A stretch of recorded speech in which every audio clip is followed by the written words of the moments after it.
So Günther, you are currently a New Horizons Fellow at the College of Fellows. Could you describe your research within this framework? Okay, I've been invited by Barbara Kaup and David Digner from the psychology department. And we work together on producing new ideas, on understanding how the human mind sort of works with linguistic and non-linguistic information. And they are also planning a big project on this. And so we're discussing future perspectives on these topics mainly. My own background is joint action research, where you can have questions that relate a lot to instrumental actions, like playing a piano duet together or dancing together, things like that, which is sort of non-linguistic. And you can also see language, like we are talking now, as a joint action, where sort of the commonality is that in each case you need to coordinate actions with each other, but in one case in the linguistic domain, in one case in the non-linguistic domain. And it's not well understood how these two things play together, and that's what we are trying to develop. Yeah. Joint action theory appears to be intimately related to common ground theory, and in fact you are collaborating with a CRC, Collaborative Research Center, called Common Ground at the University of Tübingen. And could you clarify the relationship between these two theoretical frameworks, or at least how you see this relationship? I think the notion of common ground belongs more to the sort of linguistic side of things. It was sort of developed to understand what happens in conversations, that people basically build up a joint model of the world, a common understanding, common beliefs and so on, common knowledge. And I think initially sort of it was understood as some sort of reasoning. But then sort of the notion of common ground has been taken over by other people who have then had much broader notions than originally intended, I would say. And I think in my own field, in joint action research, common ground refers more to sort of seeing things together, like perceiving things together, jointly attending objects in the world, having the same action repertoire.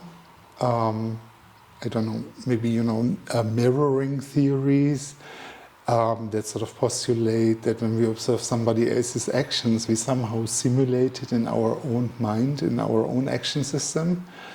So these kinds of things have been added to this sort of high-level layer of common ground, and many people believe now that there's a lot of different layers of common ground that people use in instrumental joint action, but also in conversation. And does it also entail a kind of shared system of beliefs or representations, concepts? I think that's sort of the shared belief level is sort of the one that came first, sort of. That was the original notion of common ground. Mm-hmm. All of the other levels have been added because people sort of felt that there's more common ground than common beliefs and common knowledge, basically. And sometimes it's sort of cheaper to sort of anchor your cognition to the world around you because the objects are there, you can see them. Mm-hmm. You don't necessarily need to talk about it a lot because you can simply assume that you're in the same environment or that both of us can reach an object, things like this. And that kind of common ground has for a long time been a little bit ignored in the sort of linguistic discussion. And I would also be interested in understanding whether, common ground as it is conceived nowadays, because you said that there was a kind of evolution in the way common ground was theorized. Let's say on an ontological level, does it presuppose a kind of common reality which we would all share, but maybe expressed in different ways? I'm not a philosopher, so that's a difficult question for me. But I mean, you could have sort of common ontology, I don't know. But there could be sort of more abstract things like Tomasello, for instance, has highlighted sort of this social motivation that is shared between all humans, and that sort of distinguishes us from other species.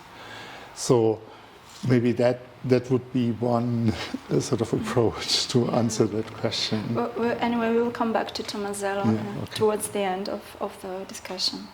In your recent findings, you conclude that joint action, such as conversation, may actually undermine human creativity, such as creative semantic associations. And this seems paradoxical, as we often think of conversation as an exchange that sparks ideas we wouldn't have reached alone. And so how do you explain this phenomenon, at least on a hypothetical level? I mean, I don't want to dispute that conversation is a very powerful means of exchanging information. And of course, it adds a lot of flexibility to performing joint actions. So I would like to say that first.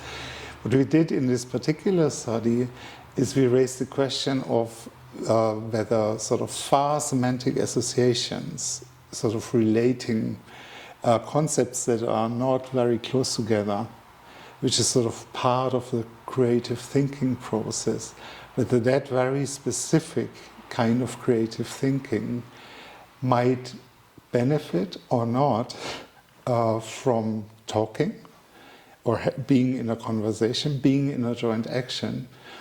And actually we were open to the outcome because there are reasons to believe that sort of discourse would actually lead to more variable thoughts, and that should actually help with creating these remote associations. But there's also the other side that you might, that you need common ground in conversation. And so when you exchange solution ideas in tasks like that, you might actually fixate each other on particular sort of parts of the semantic space. And then it could be that sort of working together actually hurts the creative process, so that you are sort of more flexible in your thinking, more fluid in your thinking when you do it alone than when you're exchanging ideas with another person, because that exchange of ideas always requires that we refer to the same thing, and that in this very particular case then has negative effects. So, I mean, the fact that we strive to refer to the same thing, that somehow limits our creative. You could say the necessity for common ground actually keeps us from thinking freely, or in a sort of free associative manner that allows us to relate remote concepts. Of course, there are many situations where conversations can be very beneficial for the exchange of idea.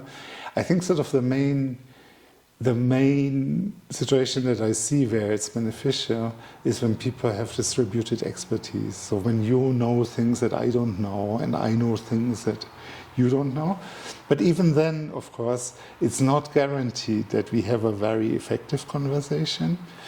And so, our project really is to find out when should you actually engage in these conversations and joint actions with one another, and when should you go home, in your room and think alone, right? And I think it's not a surprise that the thinker by Rodin, this person is depicted alone, right? And sort of focusing to the inside, like and not to the sculpture of the French sculptor Rodin, thinker. Yeah, exactly. That's the thinker.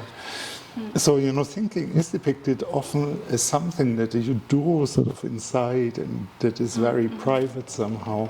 And there has to be some reason. And what we would like to understand is sort of when is it sort of, if you want to solve a problem, and especially creative problems, when do you need to engage in this sort of private thinking or even dreaming, because that could also be part of the story. And when is it beneficial to bring in new ideas from other people, talk to them, and so on.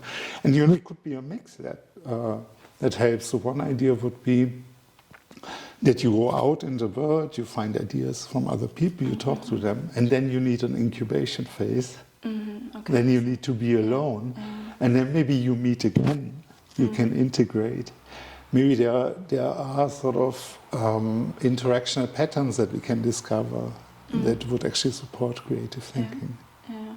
But so you would say that creativity in general requires at least some periods of what you just called incubation, of being alone. And this holds maybe also for, I mean, not necessarily written forms of creativity related to language. Maybe this holds also for music, art, painting, and so on. I mean, it's all speculation, but I mean, sort of my take on it would be that there's an interesting interplay and also often similarity between sort of this interactional processing in the internal processing. And that's also one of the things that we would like to understand in this project. And now a question on a bit different topic. Do you think it is possible to expand joint action theory to human AI, artificial intelligence interaction? Or would that require a substantial revision of the theory's fundamental concepts and assumptions? No, I think I mean, actually we use sort of a lot of theories in our work that originate sort of in robotics. So no, on the levels that I'm most interested in, which is sort of real-time coordination of ongoing actions, actually one part of the original motivation was actually to find models that would work in robots. And it was also sort of an initial motivation to actually look sort of lower level processing in joint action, because this is what the high level theories could explain, because there was so much focus on thinking and this sort of, you know, reciprocal beliefs and so on, that sort of the action part of it was quite forgotten, and it turned actually out in robotics that the action part is very, very hard. And it was recently sort of more or less resolved by AI problems where now you can actually make robot interact in real times very well, so they can even, you know, like perform sort of artistic actions together. But this is very, very hard. So in fact, actually, we built on robot models theoretically sort of to test predictions for human joint action. The problem with sort of implementing in robots was often simply computing power and sort of mechanical constraints, I would say. But it's very, very compatible, actually. But doesn't joint action theory, as applied to human beings, presuppose a form of interiority, like you said, the capacity to be able to think alone? And as far as I know, we don't assume yet any form of interiority or psychic life for AI or robots. I mean, robots can plan. I mean, they can have a planner. I mean, they don't have consciousness. They don't have. But I mean, some people even claim that they are sentient robots. You know, they try to simulate feelings and so on. So, I mean, on the cognitive side, I wouldn't see any big differences there. Maybe sort of if we are talking about things like empathy, emotions, things like that. But even here, sort of, you can sort of build this into a robot. Maybe, I mean, there seems to be I resonate with saying that there seems to be something missing in the robots, but I think that most people would say it's sort of consciousness, probably, sort of, which is sort of the deep question, what is sort of the difference between humans and machines? It's again a philosophical discussion that I cannot say so much about. But in terms of the cognitive processing, the perceptual processing, the motor processing, there were incredible advances. And robots have become very good with the action perception side as well as the cognitive side, I would say. Okay, that's very interesting. you argue that linguistic cognition plays an important or at least beneficial role in joint action, particularly during the planning phase. And would you go so far as to claim that human language evolved essentially for cooperative communication, in the sense that language would significantly enhance or perhaps even enable human cooperation? And this idea has been, for instance, claimed or rather revisited by Michael Tomasello in a recent article published last year. So would you agree with this idea?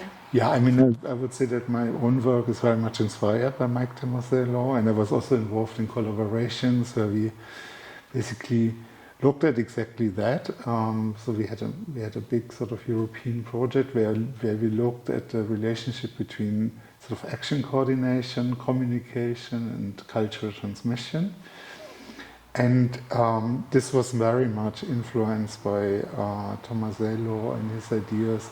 And one of the collaborators was Joseph Coll, a close collaborator of Tomasello's.